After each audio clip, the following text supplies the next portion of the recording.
Y mientras esperamos ese glorioso día, es posible que estemos atravesando en este tiempo dificultades por injusticias de personas que sabemos que no son creyentes.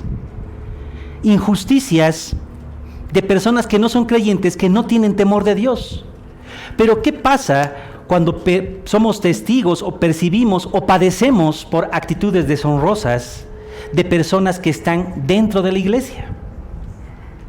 Muchas veces nos desalentamos, pues a veces no solamente sufrimos las injusticias de los no creyentes, sino también con personas de la propia iglesia. Y nos preguntamos, ¿cómo es posible que esa persona obre de esa manera? ¿Cómo es posible que esa persona se diga cristiano? Es posible que pensemos en una persona que no da evidencias de una verdadera conversión y comentamos y nos quejamos y murmuramos contra esa persona. A veces puede parecer que la vida de esa persona no refleje piedad y santidad. O también puede parecer, por el otro lado, que la manera de vivir de esta persona es demasiado legalista y no podemos entender cómo es posible que esta persona pueda entender la gracia de Dios. Y en ese interín nos quejamos y murmuramos unos contra otros. Y si le preguntásemos a Dios qué es lo que debemos hacer ante esa circunstancia, la respuesta de parte de Dios sería paciencia. Paciencia es la respuesta de parte de Dios, pero esa respuesta al mundo no le satisface. Al hombre no le gusta esperar, no le gusta tener paciencia. Saben, cuando estaba en colegio me gustaba mucho la literatura, la poesía, y recuerdo un poema que me llamaba mucho la atención, me gustaba mucho, es de un poeta boliviano, Óscar Vargas del Carpio, que habla justamente de la paciencia. Y quisiera leer un fragmento, una parte pequeña de este poema que dice así: paciencia, otra vez la palabra paciencia, ¿hasta cuándo los repiques sin ecos de cobardía y sombras, la insensata mentira de nuestro mundo hipócrita? Paciencia, cuando niño, cuando andaba descalzo en los inviernos rotoso y despeinado, y en la escuela me hacía en el vacío, preguntaba a mi madre ¿por qué? Paciencia, se alzaba la respuesta para enjaularme el alma, mientras los niños ricos tenían Nochebuena, y Melchor, y Gaspar, y Baltasar. Se rodeaban de juguetes sus ventanas. ¿Por qué? Yo preguntaba. ¿Se olvidaron de mí? ¿Es que Dios es solamente de los ricos? ¿O es que soy un niño malo? Y en las noches insomnes de mi infancia se alzaba la paciencia como un rezo de absurda mansedumbre. Y hoy, paciencia otra vez. Paciencia tuvo Cristo y lo mataron. Y paciente es el pueblo y es esclavo. Paciencia cuando la vida avanza y los rebeldes cantan. Paciencia, paciencia tuvo Cristo y lo mataron. Paciencia no, no y no, 1000 veces no. Como ven, hermanos, para el mundo la paciencia no es una virtud, sino es todo lo contrario. Y como hemos visto en este poema, inclusive pone como un ejemplo negativo a Cristo. Sin embargo, como vamos a ver esta mañana, la respuesta de Dios ante las injusticias del mundo, ante las injusticias aún de personas de la propia iglesia, es la paciencia. Y es por eso que esta mañana, con la bendición de Dios, vamos a ver la importancia de la paciencia en medio de injusticias con personas aún que están dentro de la iglesia. Y para eso voy a pedirles por favor que abran sus Biblias en Santiago, el capítulo 5, los versículos 9 al 11. Por favor, abran sus Biblias, Santiago, el capítulo 5, los versículos 9 al 11. Y dice así: hermanos, no os quejéis unos contra otros para que no seáis condenados. He aquí el juez está delante de la puerta. Hermanos míos, tomad como ejemplo la aflicción de paciencia de los profetas que hablaron en nombre del Señor. He aquí, tenemos por bienaventurados a los que sufren. Habéis oído de la paciencia de Job y habéis visto el fin del Señor, que el Señor es muy misericordioso y compasivo. Vamos a orar. Padre amado, te damos gracias, Señor, por este tiempo, Señor, que nos permites escuchar tu palabra. Te pedimos, Señor, que puedas disponer nuestras mentes y nuestros corazones, Señor, para escuchar lo que tienes que decirnos esta mañana, Padre bendito. Te pedimos y te entregamos este tiempo para que toda tu gloria, Señor, sea manifestada en medio nuestro, Señor, y tú seas siempre glorificado a través de esta prédica. Te lo pedimos, Señor, en el bendito nombre de Cristo Jesús. Amén. Esta mañana, hermanos, vamos a responder a la pregunta: ¿por qué tenemos que tener paciencia? El mundo, como hemos visto, considera como algo que no es una virtud de la paciencia. ¿Por qué nosotros como cristianos sí deberíamos considerar la paciencia como una virtud? ¿Por qué es importante la paciencia en la vida del creyente? Y vamos a ver dos aspectos importantes, dos puntos. Debemos tener paciencia porque Dios tiene el control de todo. Y debemos tener paciencia porque Dios es misericordioso y compasivo. Entonces vamos a comenzar con el primer punto. ¿Por qué debemos tener paciencia? Porque Dios tiene el control de todo. Como vimos las anteriores semanas, los hermanos de la iglesia primitiva sufrían bastante no solo por la persecución de los inconversos, sino también por las injusticias de las personas que decían que compartían su fe, con personas que estaban también en la propia iglesia.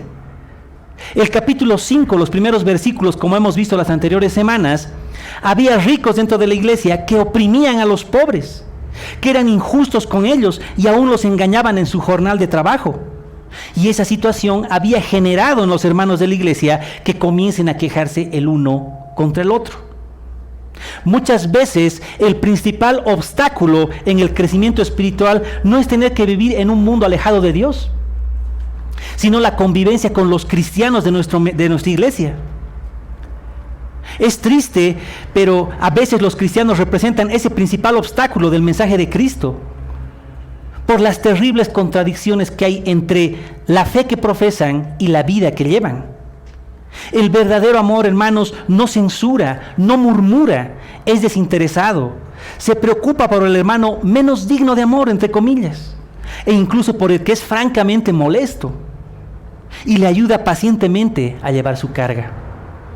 Santiago interviene exhortándonos a no quejarnos, a no acusarnos, a no murmurar unos contra otros, pues en medio de las dificultades lo correcto es animarnos. Y por eso retoma la idea de los peligros de la lengua del capítulo 3 que ya hemos visto, y al no murmurar ni juzgar unos contra otros en el capítulo 4. ¿Por qué? Porque dice el texto bíblico que el juez está a la puerta. Y este es un recordatorio de la justicia de Dios, que la justicia de Dios no puede ser burlada por ningún hombre. Saben, yo soy abogado y cuando las personas tienen litigios acuden a un juzgado en busca de justicia. Esta justicia va a ser impartida por un juez y cada parte en el proceso tiene su propia pretensión. Cada parte presenta sus pruebas, argumentos que consideran válidos para exigir sus derechos. Y cuando el juez está a la puerta, cuando ingresa en la sala del tribunal, los litigantes y sus abogados se ponen de pie porque saben que el juez va a emitir una decisión. Ahora, es posible que muchos aquí digan, pero los jueces son corruptos. Y ahora en nuestro país estamos viviendo una de las peores crisis en el órgano judicial. Más que en ningún otro tiempo, la credibilidad de los jueces, de los juzgadores, está por los suelos. Y es muy probable que aquí en la tierra puedas conocer o pueda conocer tu causa un juez corrupto. Pero el justo juez, el Señor de justicia que volverá, no existe para él coima ni influencia que valga. Y dará a cada uno lo que le corresponde. Y por eso no debemos quejarnos. Por eso no debemos murmurar unos contra otros, sino tener paciencia. Es decir, debemos persistir en nuestro llamado y no debemos murmurar, sino darle la gloria a Dios, aún en medio de esas dificultades y de las injusticias de los que somos víctimas, aún por parte de miembros que son de la iglesia. Porque Dios tiene el control de todo. Y como juez justo está a la puerta y Él está viendo, Él ha visto el obrar pecaminoso de esa persona que dice ser creyente, pero con sus obras niega la fe. Santiago exhorta a reflejar obras que demuestren que nuestra fe es genuina. Hemos visto a lo largo de todo este estudio en el libro de Santiago que dice, muéstrame tu fe sin obras y yo te mostraré mi fe con obras. Santiago explica que la fe sin obras es una fe muerta. Porque no basta solamente con decir que tenemos fe, si nuestra conducta la niega. Los ricos a los cuales hace referencia en los primeros versículos del capítulo 5 eran personas que acudían a la iglesia y que muy probablemente habían hecho una declaración de fe en Jesucristo, pero con sus hechos lo negaban. Acumulaban riquezas, no pagaban o retrasaban el pago del salario de los hermanos de su iglesia. Y aún algunos les negaban ese pago de manera injusta. Y ellos profesaban su fe en Cristo. pero no acompañaban esa declaración de fe con sus obras. Y por eso en el capítulo 5, en los primeros versículos, Dios les da una sentencia a esas personas y les dice: llorad y aullad por las miserias que os vendrán. Él ya ha dado una sentencia. Él no es ajeno a lo que estaba pasando y pasa ahora también en las iglesias. Personas que niegan la fe con sus actos. Para esas personas es esta declaración, esta sentencia de parte de Dios: llorad y aullad por las miserias que os vendrán. Pero ahora en este pasaje que nos ha tocado leer esta mañana, está hablando a la otra parte, a los hermanos que eran víctimas de estas opresiones. ¿Y qué les dice? Hermanos, no se quejen unos contra otros, para que no sean condenados, para que no sean juzgados. ¿Por qué? Porque el juez está delante de la puerta. Hermanos, en lugar de quejarnos, deberíamos glorificar y confiar en la justicia de Dios. Confiar en que pronto volverá Jesús y ese día seremos glorificados, seremos librados de la presencia del pecado y viviremos en la eternidad junto al Rey de Reyes y Señor de Señores. Pero también Dios, cuando venga Jesucristo por segunda vez, como juez justo, cumplirá su promesa y pagará al pecado con la muerte. Por eso no basta simplemente decir que somos creyentes, sino vivir como tales. Fíjense cómo Jesús advirtió de la falsa seguridad de las personas que creen que son verdaderos creyentes. En Mateo 7 dice: muchos me dirán en aquel día: Señor, Señor, ¿no profetizamos en tu nombre y en tu nombre echamos fuera demonios? Y en tu nombre hicimos muchos milagros. Y entonces les declararé: nunca os conocí, apartaos de mí, escuchen bien, hacedores de maldad. Las personas que piensan que son creyentes pero con sus actos niegan su fe, en aquel día, en la segunda venida gloriosa de Jesús, no serán reconocidos como parte de la grey de Dios, porque a pesar de su religiosidad, a pesar de su activismo en la iglesia, niegan su fe porque son hacedores de maldad, hacen el mal, por haber vivido una fe sin obras, por haberse autoengañado pensando que el cristianismo simplemente consiste en venir un día a la semana al culto o de tener un conocimiento solamente intelectual de lo que es la salvación. Un día volverá Jesús. Su segunda venida está cada vez más cerca, hermanos. El juez justo está a la puerta. Y cuando vuelva no dejará impune los pecados ni las maldades de las personas, aún de las que forman parte de la iglesia, los que están en la iglesia. Hermanos, no debemos desesperarnos ante injusticias de personas fuera de la iglesia, pero tampoco con las injusticias que las personas que están dentro de ella. Es posible que existan personas como los ricos de los versículos primeros del capítulo 5, que sus vidas no reflejaban una vida de santidad, o que eran demasiado legalistas e implacables y no reflejaban la gracia de Dios. Pero, hermanos, Dios tiene el control de todo. Nuestro deber ante la persona que es difícil de tratar en la iglesia, que al parecer no es madura en la fe, que tal vez no muestre evidencias de arrepentimiento, no es la de juzgar, no es la de condenar, esa no es nuestro trabajo, sino el de orar, para que Dios toque el corazón y le muestre convicción de pecado a esa persona. Debemos dejar que sea el justo juez el que trate con esa persona y no nosotros ponernos en ese lugar. Porque si nosotros hacemos eso, en primer lugar estamos desconfiando de Dios, que Él tiene el control. Y además pretendemos usurpar el lugar que solo le corresponde a Dios como justo juez. ¿Qué es lo que debemos hacer entonces? Orar por esos hermanos difíciles. En Gálatas, los primeros versículos del capítulo 6 dice: hermanos, si alguno fuere sorprendido en alguna falta, vosotros que sois espirituales, restauradles con espíritu de mansedumbre, considerándote a ti mismo, no sea que tú también seas tentado. Escuchen: sobrellevad los unos las cargas de los otros y así cumplir la ley de Cristo, porque el que se cree ser algo no siendo nada, a sí mismo se engaña. No os engañéis, Dios no puede ser burlado, pues todo lo que el hombre sembrare, eso también segará. Dios, hermanos, tiene el control absoluto de todo, de toda la creación. Y Santiago nos anima a no usurpar el lugar del juez justo. a tener paciencia, a perseverar en la fe, con la confianza del veredicto del juez justo. Su juicio, hermanos, está cerca. En su segunda venida Jesús traerá la paga que corresponda a cada uno. Nadie escapará del juicio de Dios.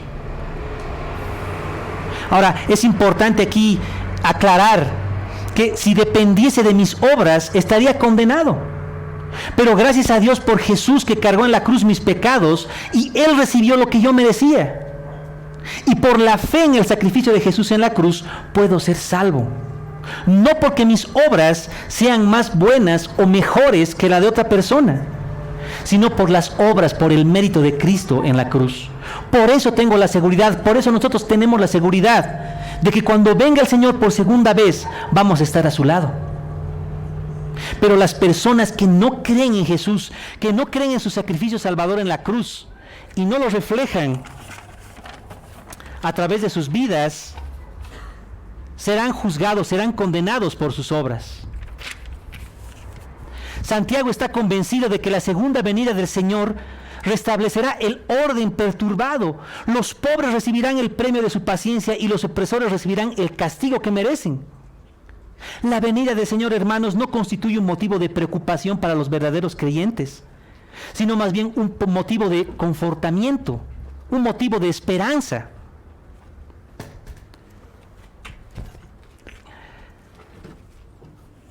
En esperanza de la llegada del Señor, Santiago exhorta a practicar la paciencia, hermanos. La llegada del juez es tan cierta y tan próxima que los verdaderos creyentes no debemos dejarnos llevar por la impaciencia.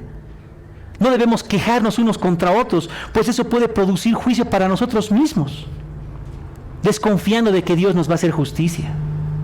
Hermanos, no podemos ser más misericordiosos que Dios, y tampoco podemos considerarnos más justos que Dios. Santiago nos recuerda las palabras de Jesús: no juzguéis para que no seáis juzgados. Pues quejarse, acusarse, murmurar unos contra otros equivale virtualmente a juzgar. Santiago nos alienta a tener paciencia, recordándonos la segunda venida del Señor que está cerca. Él cumplirá con su función de juez para recompensar al justo y castigar al malvado. Santiago exhorta a los que están a punto de colapsar, a las personas que están bajo esa persecución, no solamente del mundo, sino también de los propios, entre comillas, hermanos de su iglesia, para que establezcan el corazón de cada uno de ellos con la esperanza de la segunda venida, y la presenta a Cristo como un juez que está a punto de abrir las puertas del tribunal para llamar a juicio. ¿Se acuerdan el poema que hemos leído al principio? Utilizaba a la paciencia de Cristo como un ejemplo negativo. Pero nosotros sabemos que gracias a esa paciencia es que hoy podemos estar aquí, vivos por el sacrificio de Cristo, vivos por su paciencia. Jesús tuvo paciencia ante las injusticias de su propio pueblo que lo llevaron hasta la muerte en la cruz.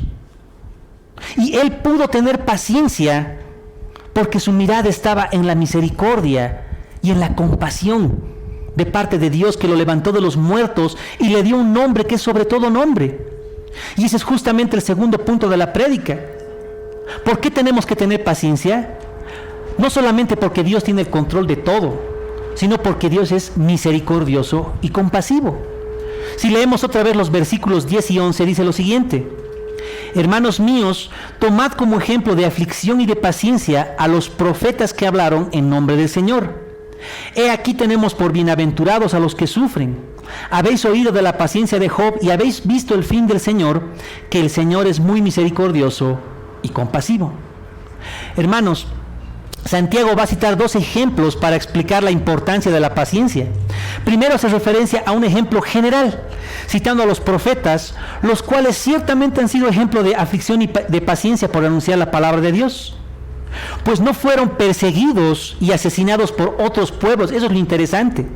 Los profetas en el Antiguo Testamento no han sido asesinados ni perseguidos por otras naciones, por otros pueblos. Han sido asesinados por su propia gente, por sus hermanos judíos, por sus compatriotas. Y podríamos citar muchos ejemplos de esta aflicción y paciencia. Por ejemplo, Jeremías, que ha sido encarcelado por varios años y después enviado a Egipto. Podríamos hablar de Elías, que ha sido perseguido por la malvada Jezabel y que al final tuvo que esconderse en una cueva. O podríamos hablar de Isaías, que al final de sus días terminó siendo matado, fue muerto, serruchado por la mitad, con una sierra. Es así que los profetas del Señor son un ejemplo de aflicción y paciencia, porque su mirada estaba no puesta en su circunstancia desaventurada, sino en la esperanza en el futuro, en su confianza en Dios. Y el texto bíblico dice que somos bienaventurados los que sufren. Esa palabra en griego de sufrir se asocia a perseverar, a soportar, a persistir. Es decir, cuando nosotros persistimos en nuestra fe, cuando soportamos y hasta sufrimos injusticias, aún de personas de que están dentro de la iglesia, y confiamos en que Dios tiene el control, entonces podremos, al igual que los profetas en el Antiguo Testamento, ser bienaventurados.